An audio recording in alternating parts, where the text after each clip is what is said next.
As nuclear tensions escalated with Iran, the Joint Comprehensive Plan of Action, or JCPOA, engineered under President Barack Obama's leadership, was a dangerous act of appeasement negotiated by the Obama administration on a fatal pretense that the most anti-American regime in the world could negotiate in good faith with America, the nation it seeks to destroy.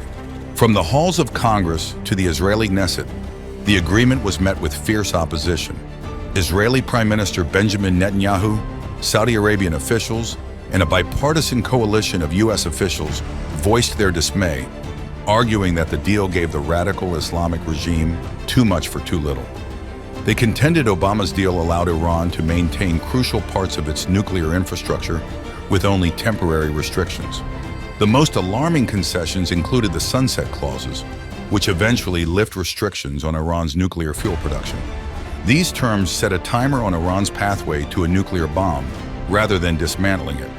Furthermore, the deal's mechanism to snap back sanctions lacked the teeth needed to enforce compliance effectively. Amidst it all, the agreement was negotiated under the pretense that Rouhani was a moderate reformer who had the West's best interests in mind, despite his deep-seated roots in the Islamic regime's radical faction. The Obama administration seemed to have ignored his direct involvement in past acts of terror, including his role in orchestrating the 1996 bombing of the Khobar Towers in Saudi Arabia, which killed 19 American servicemen. This is just the tip of the iceberg. In this section, we'll lay out the failures of the Obama administration's Iran deal, the West's redemption under the Trump administration's maximum pressure efforts against the regime, and the dismantling of Trump-era progress in the Middle East under the Biden administration.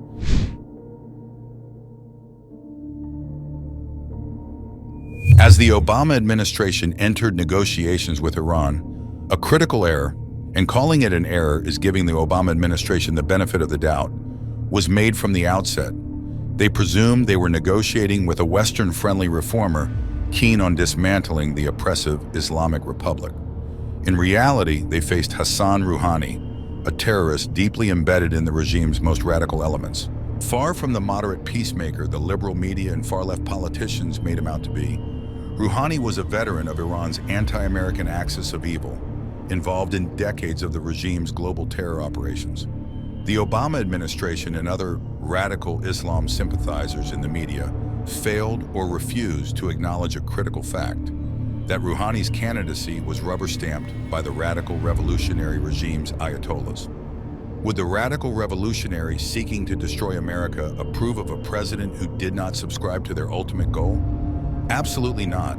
And that is precisely what the far-left media and Obama administration fatally failed or refused to acknowledge.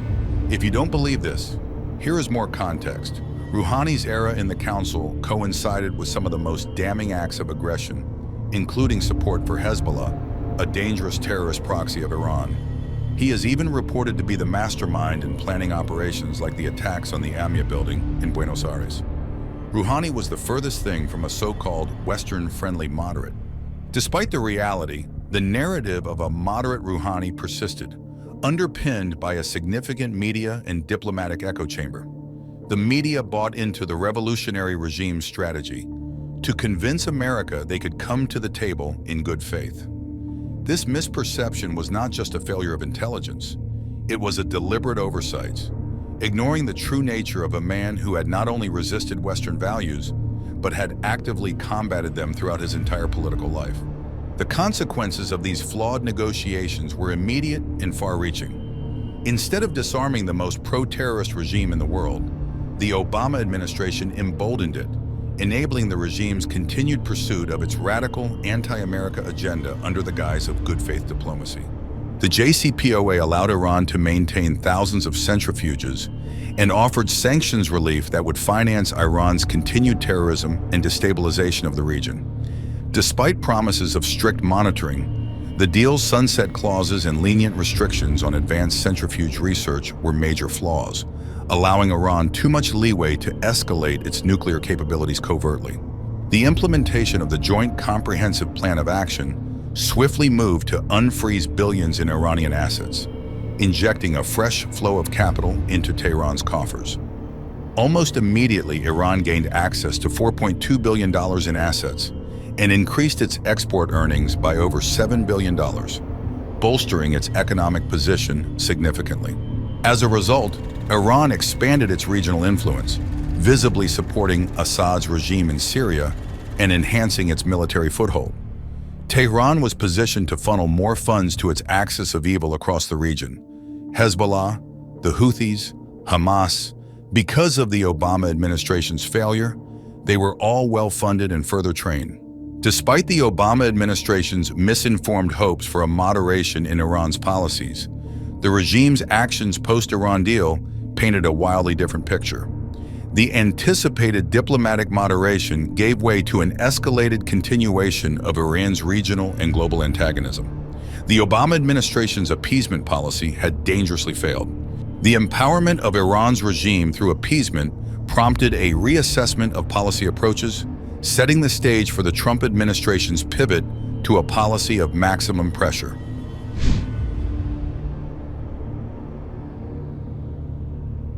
As the Obama administration's term concluded, the Islamic Republic of Iran stood emboldened, and America's image stood weakened on the global stage. Entering office in 2017, President Donald Trump and his administration pledged a stark departure from the Obama-era weakness, aiming to restore American strength and deterrence against the Islamic Republic of Iran through a maximum pressure campaign. The cornerstone of the Trump administration's strategy was the reinstatement of sanctions on Iran, targeting critical sectors such as oil, banking, and shipping. Announced in May 2018, these sanctions marked a significant shift from the Obama-era failures. The administration's sanctions were aimed at cutting off the financial resources Iran used to fund destabilizing terror in the region and its nuclear program. Within 6 months, the Trump administration had fully reimposed sanctions lifted under the JCPOA, impacting over 700 entities, including major banks and oil exporters. President Trump's decision to withdraw from the JCPOA in May 2018 was a much-needed rejection of a failed deal that granted too much to Iran with too few guarantees in the interest of America.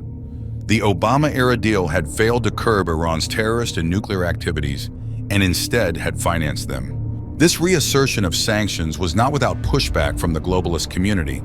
The Trump administration faced criticism from European allies and others who were signatories to the original Obama-era deal.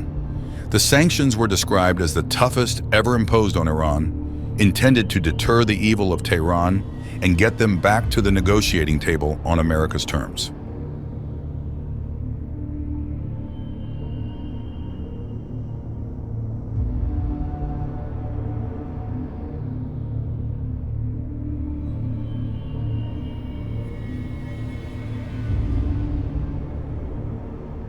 These economic sanctions tanked Iran's ability to fund and support proxy terrorist groups across the Middle East, like Hezbollah and Hamas. With its currency plummeting and inflation soaring, the terrorist regime found its capacity to sustain terrorist and support terrorist proxies significantly curtailed, leading to a significant reduction in Iranian-backed destabilization in the region. Strategic military deterrence was markedly enhanced through the Trump administration's targeted killing of IRGC guard Qasem Soleimani in January 2020. Soleimani's elimination disrupted Iran's operational capabilities abroad, significantly weakening the strategic command of its extraterritorial military and militant activities, and delivering a profound blow to its influence across the Middle East. The aftermath of Soleimani's death saw a recalibration of Iran's military posture, with the Islamic Republic grappling with both internal dissent and a diminished ability to project power externally. This shift underscored the effectiveness of the Trump administration's maximum pressure campaign in significantly weakening and deterring what was, under the Obama administration, one of the world's greatest threats to America. President Trump's maximum pressure campaign was not just a series of economic sanctions, but a comprehensive deterrence strategy that significantly degraded Iran's ability to fund terrorism and export its radical Islamic revolution. This approach reshaped Iran's role in regional politics, setting the stage for a new dynamic of Western dominance in Middle Eastern affairs under the Trump administration. As the Trump administration concluded, it left behind a legacy of strengthened U.S. deterrence and a weakened Iranian regime, having reasserted American strength and influence across the Middle East. In contrast, the Biden administration entered office with a promise to shift gears, signaling a return to the Obama-era policies of appeasement.